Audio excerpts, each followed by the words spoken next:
हाय कृष्णा। आज का टॉपिक है आज शाम की उनकी दिल की बातें। ठीक है, हम कर रहे हैं रीडिंग। हमारे सामने है फिलहाल ये टैरो, हमने बस एक टैरो लिया है। ठीक है, बाकी हम देखेंगे कि और कौन से ओरेकल हम ले सकते हैं। रीडिंग होने वाली है for all science. Do subscribe to the channel because हम ऐसे ढेर सारे वीडियोस लाते रहते हैं। ठीक है, सबसे पहला कार्ड दी हाई प्रीस्टेस। ठीक है, अब ये कार्ड यहाँ पे आ चुका है। अरे हम कह सकते हैं कि भाई इस पर्सन को ना महसूस हो रहा है वो है आपकी कमी। यस, ये पर्सन आप कह सकते हैं कि भाई फिलहाल ऐसी सोच में है कि भाई अगर आप मेरी जिंदगी में हो तो क्या कहना, और अगर नहीं हो तो सबसे ज्यादा तकलीफ इनको ही होने वाली है। यानी कि जब पर्सन को पता चलता है कि भाई आपकी सिवाय जिंदगी है क्या, तो फिर वो एक्चुअली में सोचने पे मजबूर होता है कि भाई मुझे क्या करने की जरूरत है। कहीं ना कहीं जब वो आपको ज्यादा पॉइंट्स देता है तो ये भी सोचने पे मजबूर होता है कि भाई कहीं ये तो सच नहीं कि आप सही थे और मैं गलत। है ना, वही बात यहाँ पे दिख रही है कि कहीं ना कहीं वो खुद को ही ब्लेम कर रहे हैं कि भाई हाँ मतलब थोड़े बहुत फॉल्ट्स आप में भी होंगे, ऐसा नहीं कि नहीं थे, बट यहाँ पे पर्सन सोचने पे मजबूर हो गया है कि कहीं ये तो सच नहीं था कि आप सही थे और मैं गलत था। और वही बात यहाँ पे पर्सन बार बार कहने पे मजबूर हो गया है। देखो, इसको आजकल आप कह सकते हैं कि भाई ये फीलिंग हो रही है कि भाई सिर्फ फ्रीडम का वर्ड इंपॉर्टेंट नहीं है, फ्रीडम देनी भी इंपॉर्टेंट होती है ना। तो क्या ये आपके ऊपर बहुत ज्यादा रोक टोक लगा रहे थे, या फिर इनका जो बर्ताव था वो ज्यादा पजेसिव था, उनकी सोच जो थी क्या वो बहुत सीमित थी, या फिर ये कहीं ऐसा तो नहीं था कि ये पर्सन आपको बार बार किसी ना किसी वजह से रोक रहे थे, तो यही वजह थी जो आपको इनसे दूर ले गई। ठीक है, अब देखो अपनी आप को किसी के सामने अपनी दिल की बातें कहना है तो कोई गलत बात नहीं है, या फिर खुद को डिपेंड करना भी कोई गलत बात नहीं है। इसलिए पर्सन कह रहा है कि भाई अगर आप सही थे तो फिर क्या मैं गलत था, और अगर मैं गलत था तो आखिर क्यों। बिकॉज इन्होंने भी कभी सोचा नहीं था कि मैं भी कभी गलत हो सकता हूँ। वो बात यहाँ पे हमें दिख रही है। देखो सेकंड कार्ड आ चुका है जिसे हम कह सकते हैं कि किस्मत का मारा, मतलब किस्मत इनके ऊपर मान लो रोक टोक लगा रही है। देखो जब हम खुद ऐसा निर्णय लेते हैं ना तो कई बार हम मजबूर होते हैं कि यार कहीं मेरी किस्मत तो खराब नहीं। वही बात यहाँ पे दिख रही है। देखो आपके पास चॉइसेस होती हैं, ठीक है, कि आप या तो ये चुने या तो वो चुने, है ना। तो हालात सुधारने की अपनी अपनी भी रीजंस होते हैं। देखो आपके पास चुनौतियां बहुत सारी आएंगी, आप कोई भी ऑप्शन चूज कर सकते हो। हालांकि उस ऑप्शन के साथ कितने लोग आगे बढ़ते हैं और सक्सेसफुल बन जाते हैं ये एक अलग विषय है। ठीक है, यहाँ पे आपको ये एक पेंटाकल दिख रहा है और यहाँ पे बहुत सारे और पेंटाकल दिख रहे हैं। ये उसको दी गई चॉइस है, तुम या तो ये चुनो या तो वो चुनो। तुम किस्मत को रोक नहीं सकते या फिर टोक नहीं सकते, है ना। तो यहाँ पे अगर आपको आज़ादी मिली, आपको फ्रीडम मिला है और आपको चॉइस मिली है, तो फाइनल डिसीजन आपका होगा कि आप इसके साथ करते क्या हो, है ना।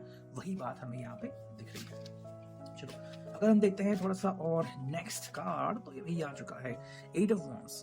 तो ये पर्सन फिलहाल आपको अपना रास्ता ढूंढता हुआ, अपना सर खुजाता हुआ दिख रहा है कि भाई मैं कहाँ पे क्या फॉलो करूँ, या फिर मुझे मेरी मंजिल कहाँ पे मिलेगी। ठीक है, मतलब बेसिकली पर्सन सोच में डूबा हुआ कि भाई क्या करने से इसको आपके साथ दोबारा से जुड़ने का मौका मिलेगा। ये पर्सन ये सोचने में मजबूर हो गया है कि भाई अब मैं करूं तो करूं क्या, मेरी मंजिल मुझे कहाँ और कैसे और कब मिलेगी। ठीक है भाई, इनके लिए अभी जो इम्पोर्टेंट बात है वो है कि आपके साथ बातों का सिलसिला शुरू रखना, और अगर बन पड़े तो खुद के ऊपर ये बोझ लेना कि हाँ गलती मेरी थी। ठीक है, देखो जब वो आपसे जुड़ते हैं ना तो उनके जिंदगी में बहार आती है ना। तो ये जो बहार है यही उनको वापस चाहिए। मे बी उन्होंने हालात से कॉम्प्रोमाइज करना सीख लिया है, या फिर बिना आपके रहना उनके लिए अब मुश्किल बन चुका है। देखो सच्चे साथी की जरूरत हर व्यक्ति को होती है, सच्चे दोस्त, है ना। तो वही बात यहाँ पे है कि आपके सिवाय अगर उनके जिंदगी में कोई ऐसा व्यक्ति ना हो जो कि इनके दिल को छू जाए या फिर इनसे बातचीत करे और इनके दिल को शांत करे, तो डेफिनेटली आपसे कनेक्ट करना चाहते हैं। हाँ, वो बात यहाँ पे खड़ी है। हम अगर करते हैं थोड़ी सी और शफलिंग विद द कार्ड्स, हमें यहाँ पे जो कार्ड मिल चुका है वो है सेवन ऑफ सॉर्ड्स। देखो भाई जो भी अभी मौका मिलता है ना उसका फायदा उठाना ये अभी इनके हाथ में है। अब ये कह नहीं सकते कि भी अरे ये कैसे मैं करूँगा, या फिर मैं अगर ऐसा करूँगा तो लोग क्या कहेंगे? देखो भाई, लोग इनकी ज़िंदगी सँवारने के लिए नहीं आ रहे हैं, इनकी ज़िंदगी इस व्यक्ति को खुद सँवारनी होगी। आपने कई बार देखा होगा कि लोग जो है वो बस दिखावा करते हैं कि हाँ, तुम कैसे हो? तुम्हारी बहुत याद आ गई है वगैरह-वगैरह, बहुत से दोस्त भी कहते हैं। बट जब एक्चुअली में प्रॉब्लम्स आते हैं, बहुत कम लोग होते हैं जो आके सॉर्ट आउट करते हैं। फॉर एग्ज़ाम्पल शादी ले लीजिए, शादी में कितने सारे लोग आते हैं, है ना? कई बार तो लोग भाई 200 लोग बुला लिए, 1000 लोग बुला लिए, 2000 लोग बुला लिए, लेकिन मान लो उन 2 लोगों के बीच यानी कि पति-पत्नी के बीच जब भी दिक्कतें शुरू होती है, इन 2000 में से कितने लोग आके उस इश्यू को सॉर्ट आउट करते हैं, है ना? ये बात यहाँ पे जाननी काफ़ी इम्पोर्टेंट है। ये पर्सन बेसिकली कह रहा है कि अगर आप मुझसे जुड़ते हो तो मुझे बहुत अच्छा लगेगा, ठीक है? तो आपसे जुड़ने के लिए अगर मुझे कोई टेढ़ा रास्ता भी चुनना पड़ा तो क्यों नहीं?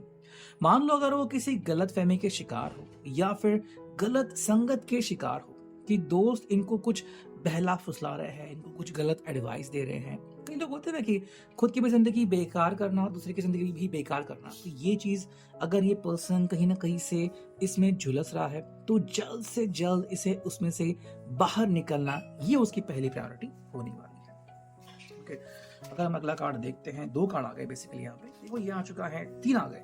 किंग ऑफ पेंटिकल्स, ठीक है। सबसे पहली बात कि भई भरोसा जीतो, और दूसरी बात कि फाइनली ये कहना कि हाँ, I am ready for commitment. Okay, अगर आप ये रीडिंग देख रहे हो और बार-बार अगर हमेशा आप ये रीडिंग या फिर चैनल फॉलो करते हो, तो देखो यहाँ पे इतने सारे ऑप्शंस आते हैं। इसमें से अगर कोई व्यक्ति थोड़े से भी ऑप्शन चूज़ कर लेना, तो आप कह सकते हो कि हाँ भई, ये एज़ पर रीडिंग जा रहा है। बेसिकली क्या होता है ना कि हमें बहुत सारे ऑप्शंस मिलते हैं, लेकिन उन ऑप्शन में से हम बेसिकली कौन-सा ऑप्शन चुनते हैं और कितना चुनते हैं, ये हमारे ऊपर डिपेंडेंट है। आप यूँ मान लो कि एक सड़क है और मान लो मैंने प्रेडिक्शन दी कि कोई 80 किलोमीटर तक जा सकता है ना? लेकिन उस रास्ते को फ़ॉलो करना, फ़ॉलो करते जाना, अपने थॉट्स को कंटिन्यू करना, ये चीज़ें हर एक के लिए अलग-अलग होती है, ठीक है? देखो, इनके लिए जो भी बेसिक चीज़ आती है वो है 4 ऑफ वांड्स, यानी कि कमिटमेंट, ठीक है? अगर आप दोनों के रिश्ते को जोड़ने वाली कोई एक रस्सी है, तो उसका नाम है 4 ऑफ वांड्स, मतलब कमिटमेंट। क्या ये पर्सन कमिटमेंट के लिए रेडी है? तो कई लोग होते हैं जो वर्बल कमिटमेंट के ऊपर विश्वास करते हैं, मतलब किसी ने कह दिया कि चलो मैं तुम्हारा हूँ, ये उन्होंने कमिटमेंट दे दी। लेकिन क्या ये पक्की कमिटमेंट है या फिर ये बस उन्होंने बोल दिया, यानी कि ये बस दिखावा था? हालाँकि कुछ लोग जो हैं वो रिश्ता शादी तक लेके जाते हैं, या फिर कि भई हाँ चलो मैंने सबके सामने कन्फेस कर लिया दैट आई लव यू, है ना? तो ये बातें भी उनकी तरफ से आना, आप तक पहुँचना और ये बातें कन्फेस करना, ये बहुत ज़रूरी होता है। वही अगर हम देखते हैं नेक्स्ट कार्ड, 5 ऑफ सॉर्ड्स। देखो, यहाँ पे इस व्यक्ति को जो डर लग रहा है ना कि कहीं आप इनकी ज़िंदगी से दूर ना हो जाएँ, या फिर ये कभी खुद ही आपसे दूर ना हो जाए, है ना? तो ये बात यहाँ पे काफ़ी इंटरेस्टिंग आ रही है। देखो, इस व्यक्ति को शायद भरोसा है नहीं कि कल अगर मान लो जो परिस्थिति है वो बदल गई, तो क्या मैं वापस से फ्लर्ट करना स्टार्ट करूँगा या फिर क्या मैं एग्ज़िट करूँगा इस रिश्ते से, है ना? या फिर कहीं आप ही अगर मुझे छोड़ के चले गए तो मेरा क्या होगा? तो बेसिकली कुछ सवाल अभी भी है इस व्यक्ति की ज़िंदगी में। ऐसा नहीं इसका मन जो है वो पूरा खाली है और आपसे बात करने के लिए बेचैन है कि भई चलो तुम जो कहोगे वही होगा, नहीं। कुछ बातें हैं और उसको लेके ये पर्सन फिलहाल तो हमें सीरियस दिख रहा है, ठीक है? अगर हम इसके लिए एक ओरेकल की रीडिंग भी करते हैं, तो क्या कार्ड्स मिलते हैं देखते चलो। हम कर रहे हैं कार्ड्स की शफलिंग। ये आ गया फर्स्ट कार्ड जो कि है टेम्पटेशन। देखो, इस व्यक्ति को ना टेम्पटेशन बहुत हो गई है, मतलब ये व्यक्ति आपसे दूर अब रह नहीं सकता, उसको आपके करीब आना है। आप रोमांटिकली कहो, रोमांटिक रिश्ता शुरू करना है, या फिर फ्लर्ट आपके साथ शुरू करना है, दोबारा से आपसे जुड़ना है, उसे रोमांस करना है, आपसे किसी मतलब सब वो चीज़ चाहिए जो कि आप दोनों के रिश्ते को परफेक्ट बनाती है, ठीक है? मे बी आपने अभी कोई हाल ही में अपना फ़ोटो अपलोड किया था, फिर कोई अपनी स्टोरी अपलोड कर दी थी, या फिर आजकल आपकी फ़ोटोज़ को देख के वो आपसे दूर रह नहीं पा रहे हैं। ये पहली बात हो गई। सेकंड जो बात आ गई वो है अवॉइडेंस, ठीक है? ये व्यक्ति ना अभी कुछ लोगों को अवॉइड कर रहा है, ठीक है? अब क्योंकि वो चीज़ें अवॉइड हो रही है, वो लोग इस व्यक्ति की ज़िंदगी से दूर जा रहे हैं, तो डेफ़िनेटली आप करीब आ रहे हो। लेकिन जो हमें टैरो से वार्निंग मिली थी वो ये थी कि अगर वो लोग दोबारा वापस आ गए, तो क्या ये वो व्यक्ति बनेगा जो इस रिश्ते को छोड़ के आगे जा सकता है? तो फिलहाल इसके मन में ऐसी कोई बात है नहीं, लेकिन ये सोचने के ऊपर मजबूर ज़रूर हो रहा है ठीक है?